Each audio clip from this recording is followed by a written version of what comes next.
Neutral gender fashion ये क्या है? ये सवाल काफ़ी चौंकाने वाला है कि आज मार्केट में या बड़े ब्रांड हमें क्या बेच रहे हैं। महिलाओं के लिए कपड़े कौन बनाएगा? ये एक सवाल फैशन ट्रेंड के बारे में नहीं है, यह डिज़ाइन, इकोनॉमिक्स और इसकी विविधता के बारे में है। चलिए कुछ इस पे बात करते हैं। आजकल बड़े ब्रांड्स जेंडर न्यूट्रल फैशन को फ्यूचर बता रहे हैं। मैंने H&M में भी देखा है, ज़ारा में भी होगा, और भी अब छोटे छोटे स्टोर्स भी उस चीज़ को वो प्रमोट करते हैं। हाँ मैम, ये टी शर्ट आप पे बहुत अच्छी लगती है, आप ले सकती हैं। हाँ मैम, ये शूज़ आप पे बहुत अच्छा है। यूनिसेक, पहले सलून थे, फिर यूनिसेक, अब कपड़े आ गए। देखते हैं, आपने कभी इस चीज़ पे कभी गौर किया कि क्या ये जो हो रहा है या चल रहा है ये सही है, ये होना चाहिए?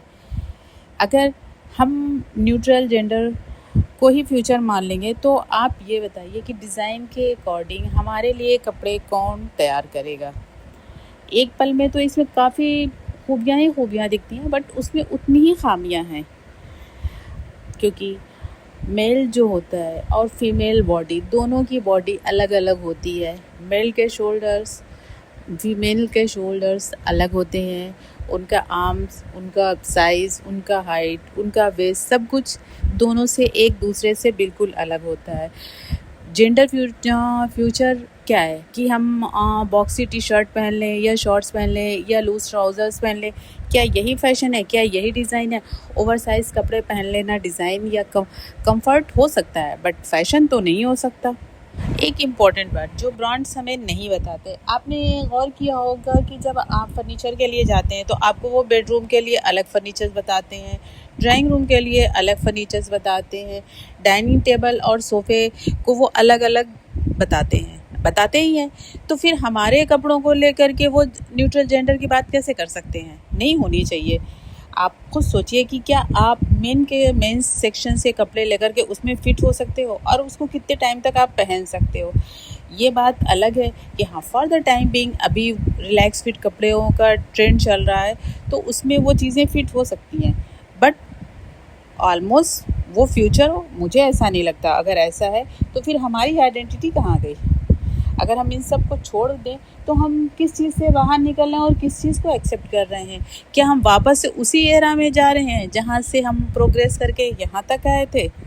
और दूसरा सबसे बड़ा सवाल, बाज़ार का, मार्केट का, एथनिक ब्रांड का या विमेंस वेयर का, उनके कपड़े कौन खरीदेगा? मेंस तो उनके कपड़े खरीदने आएंगे नहीं, खरीदना तो विमेंस को ही है। बट जब वो यूनिसेक और रिलैक्स फिट में घुस जाएंगे तो फिर इन कपड़ों को कौन लेगा? इनका बाज़ार क्या होगा? इनके कारीगर्स का क्या होगा? क्या आपने सोचा कि ये जो एक अलग सेक्शन वीमेंस के लिए बना हुआ है ये बना रहेगा या ख़त्म हो जाएगा? अगर ये ख़त्म हो जाएगा तो हमारे लिए हमारे अकॉर्डिंग कपड़े कौन बनाएगा? ये एक बहुत ही बड़ा सवाल है जिस पे बात होनी चाहिए, डिस्कशन होना चाहिए। हो सकता है कि आपको मेरी बात समझ में आए, हो सकता है कि आप में से बहुत सारे लोग मेरी बातों पे एग्री ना करें, डिसएग्री करें। सबके अपने अपने ख्यालात हैं, उसको तो आप वो नहीं कर सकते कि नहीं भाई आपको मेरे जैसा ही सोचना है। आप अपने हिसाब से सोचेंगे, मैं अपने हिसाब से सोचूंगी, बट एक बड़ी आबादी के बारे में बात करना ज़रूरी है। फैशन की असली खूबी ये है कि वो हर किसी के लिए बनाया जा सकता है, लेकिन उसके लिए हमें एक जैसा बनने की ज़रूरत नहीं है। हमें अलग अलग ही रहना है। उनकी अलग ज़रूरतें हैं, हमारी अलग ज़रूरतें, और हमें ये भी साथ में याद रखना है कि आप जैसा बनाते हैं आप अलगाव को बढ़ाते हैं। अगर आपको लगता है कि औरतों के कपड़ों के डिज़ाइन जो हैं वो काफ़ी कंजर्वेटिव है या उनमें कुछ अलग डिज़ाइन की ज़रूरत है, इजी ब्रीजी होना चाहिए, तो उसके लिए आप अपनी राय कमेंट्स में दे सकते हैं, लिख सकते हैं, क्वेश्चन वो कर सकते हैं। आपके क्वेश्चंस के आंसर मैं दूंगी, बताऊंगी।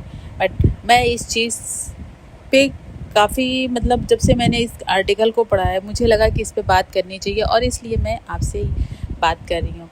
अब मैं हूँ आपकी दोस्त, आपके ही जैसी, थोड़ी सी कंफ्यूज, थोड़ी सी कॉन्फिडेंट। असली खूबी ये है कि वो हर किसी के लिए बनाया जा सकता है, लेकिन उसके लिए हमें एक जैसा बनने की ज़रूरत नहीं है। हमें अलग अलग ही रहना है। उनकी अलग ज़रूरतें हैं, हमारी अलग ज़रूरतें, और हमें ये भी साथ में याद रखना है कि आप जैसा बनाते हैं आप अलगाव को बढ़ाते हैं। अगर आपको लगता है कि औरतों के कपड़ों के डिज़ाइन जो हैं वो काफ़ी कंजर्वेटिव हैं या उनमें कुछ अलग डिज़ाइन की ज़रूरत है, इजी ब्रीजी होना चाहिए, तो उसके लिए आप अपनी राय कमेंट्स में दे सकते हैं, लिख सकते हैं, क्वेश्चन वो कर सकते हैं। आपके क्वेश्चंस के आंसर मैं दूंगी, बताऊंगी। बट मैं इस चीज़ पे काफ़ी मतलब जब से मैंने इस आर्टिकल को पढ़ा है मुझे लगा कि इस पे बात करनी चाहिए और इसलिए मैं आपसे ही बात कर रही हूँ। अब मैं हूँ आपकी दोस्त, आपके ही जैसी। समझते हो, अब आपने एक पॉइंट पकड़ लिया कि मेन सेक्शन को ही आप उसको प्रमोट कर रहे हो, तो दिस इज़ रॉन्ग। मेरे हिसाब से ये बिल्कुल ही गलत प्रमोशन है, ये नहीं होनी चाहिए। आप इसके बारे में क्या कहते हैं मुझे कमेंट में ज़रूर बताएं। मेरी राय में न्यूट्रल जेंडर फैशन अपनी जगह ठीक है, बट मैं इसका सपोर्ट नहीं करती और अगेंस्ट में भी नहीं हूँ, क्योंकि रिलैक्स फिट कपड़े सभी को चाहिए होते हैं। बट दो अलग अलग ह्यूमन बॉडी को एक जैसे कपड़ों में फिट करना, ये कहीं कहीं की भी का भी इंसाफ नहीं है, ये हमारे साथ नाइंसाफ़ी है। अगर आपको मेरी इस टॉपिक पे बात करना अच्छा लगा हो तो प्लीज़ अपनी राय कमेंट में ज़रूर दें। वीडियो पसंद आई हो तो उसे लाइक करें, शेयर करें और मेरे चैनल को सब्सक्राइब करें। और हाँ, ये जो ड्रेस की डिज़ाइनिंग मैं कर रही हूँ इसका मैं फुल पिक लगा दूंगी, आप इसका फाइनल लुक देख लीजिएगा। टॉपिक कुछ ऐसा था कि मुझे इस पर बात करनी ज़रूरी थी और मैंने कोशिश की कि मैं अपनी बातों को रख सकूं। Thanks for watching.